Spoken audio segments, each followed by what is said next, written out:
Ano naman? Hindi na buksan mo nga.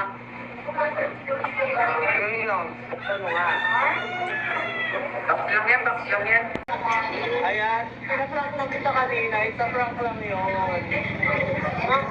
Pinaprank lang kita kanina. Pero kanina, nung sinasabi nakikitiktok lang siya sa amin. Tapos sinesave niya lang. Tapos in-airdrop namin sa kanya. Sabay ipopost niya. Yun. So yung cellphone niya panchat lang talaga. Kaya lagi siyang nakatambay sa may studio. Ano? Ano daw? Masaya daw? Kala ko malaya.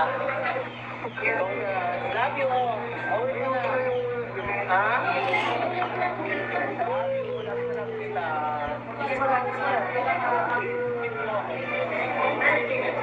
Love kita.